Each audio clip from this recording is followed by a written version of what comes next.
Hello. Today I'm going to reflect on the Incarnation. That's Christmas from a doctrinal point of view. I'm going to explore what do we mean by incarnation, and why this is such an important concept. So first of all, some words from the opening words really of John's Gospel. In the beginning was the Word, and the Word was with God, and the Word was God. He was in the beginning with God. All things came into being through him, and without him not one thing came into being. What has come into being in him was life, and the life was the light of all people. The light shines in the darkness, and the darkness did not overcome it. And the Word became flesh and lived among us. Those opening words from John's Gospel are the foundation of what later became known as incarnational theology. What do we mean by incarnation? Well, from the Greek, of course, like a lot of long words in English, incarnatio, to become flesh, the act of becoming flesh. It's about God becoming meat, about God becoming human flesh, human being, totally, fully human. It's about God's identification, solidarity, alignment, and being present within humankind. God's engagement in the world. So I'm going to illustrate what this is by talking about the different degrees of incarnation and a little story from when I was living in Montreal. This was a while back now, the year 2000. I moved to Montreal. When I arrived, a woman from the congregation, Esther Moffat, presented me with a gift. And the gift was a shovel, a spade, a shovel, and she wrapped it in a little red ribbon. We arrived, the family, we arrived just at the start of winter. In fact, it was Halloween, October 31st. And Esther said, this would be one of the most useful things you ever have in Canada. Of course, she was right. I didn't know what I was in for as regards the snow and the cold in winter. But Esther's gift, was it incarnational? Well, it was an act of solidarity and an act of compassion. She saw what I need and gave me a tool to help me out. But not really incarnational. But the first time I used the shovel, and I was out there shoveling the path, and it was hard work. Not making much progress. This was all new to me. A neighbour saw I was struggling and came over and helped me, started shoveling the snow with me. Again, a bit more of identification, right? A bit more of solidarity, of participation and being present alongside me. But still not incarnational, still not yet really incarnational. To be incarnational, it would be as if somehow somebody was able to really just step totally into my being, literally under my skin, and really experience fully all that I was experiencing at that moment. The sweat, the frustration, all my diverse thoughts and feelings at the moment. To know each and every one of those intimately, that would be incarnate. In the sense to be able to be fully comprehend the situation of another person. In terms of Christian theology, the shovel, I suppose, is a bit like the Bible. It's a tool, it's a useful tool, and the Bible tells us what to do in difficult situations. In this case, the shovel tells you when it's snow on the ground, shovel, remove it. But it's kind of not enough. The shovel's not enough, and the Bible's not enough really either. We need more than just instructions or tools. And the neighbour, very helpful too. The neighbour, I suppose, could represent the saints of the church, the prophets in the Old Testament and so forth.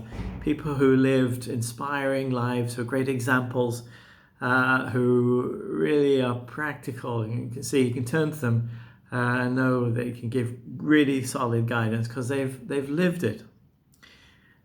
But again, sometimes that's not enough. What if I'm just not a prophetic kind of person, or up to the standards of the saints. Sometimes I fail, and sometimes those godly people are just not around. There's not always a neighbor to help you shovel the snow. But what if something or someone could enter into my very being and experience all that I'm going through?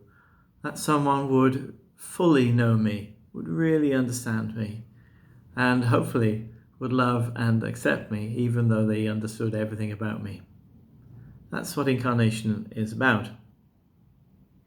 So the Incarnation is saying that God in Jesus has fully entered our human existence, not just sort of handed us instructions from afar or a tool, and not just sort of appeared and disappeared, gave a lending hand and then went away again, but is fully, totally, absolutely present within our human condition.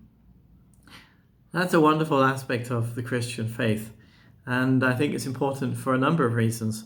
First of all, this idea has some great implications about God. Namely, particularly, that God is not an observer, not something out there that's kind of looking down on the world, but is something that is deeply engaged in the world and in us. Engaged not as an observer, not as even as a coach or a counselor or a doctor or advisor, nor even really as a team player or a brother or sister, but actually knows us from the inside out more deeply than anyone else can possibly know us. And after having known us, still loves us. It tells us about the human condition too, that we should go through life gently, with a sense of reverence, that everything is tinged with the presence of God, and indeed everything has the presence of God within it. Therefore, it governs how we treat others. We don't dismiss others. We don't condemn. And we certainly don't do harm, because that's not how God goes about treating people. And also because we run the risk of we're doing harm to other people. We're actually, in a curious way, doing harm to God. So this obviously can have huge consequences about how we live. As I said, to go about life with a sense of reverence and respect and wonder and expectation that at any given moment I might encounter God. Another important aspect of the Incarnation is this thing called divination, which is summed up in a very famous quote from a wonderful saint and theologian from the 2nd century called Irenaeus. He said this: "God became what we are, that he might bring us to be even what he is himself." God became what we are, that he might bring us to be even what he is himself. This idea that in the Incarnation, Jesus entering our world, as it were, it's not just about God coming down to earth, but it's also about lifting humankind to God. And that's a wonderful concept. It can sound slightly big-headed, egotistical, and even maybe slightly presumptuous, this idea of divinization. But it's a very healthy concept, because it's a very hopeful view of humanity and of each and every single person, that we can, and it is God's will, that we are seen from God's perspective as on equal terms with God, that God dwells with us and that we would dwell with God. Not as kind of servants, not as playthings like the Greek gods, or the humans sort of chess pieces to play and move around, not like that. But and not like pets either. It's not a little cat. God doesn't treat us like that either. Those cozy, those cute humans. But as beings that God would respect on equal terms to God's own nature, own being, and that actually this is the purpose of human life. purpose of human life is to elevate ourselves to the sacred, to perceive and the sacred in oneself and in others. So that's the incarnation. It can be a challenge, right? Apply it to yourself and to others. Apply it to yourself. Know that God is with you and under your skin, in the heart of who you are. That's where God is. Respect yourself and feel affirmed and encouraged. And apply it to others. God is with them, with the other, whoever the other is. Let it shape our engagement with others. Let us be respectful and reverent and expect the best in each person we meet. You know, it may seem sometimes like humanity has really gone off the rails. We're a bit of a lost cause. We know human beings can be extremely wicked and harmful and selfish and arrogant and greedy and all that stuff. It may appear as if we're a lost cause, humankind, but we're not from God's perspective. And that's the message of Christmas. God has hope in humankind, and God enters our situation to make things better. And this is part of God working out God's purposes. Merry Christmas, everyone.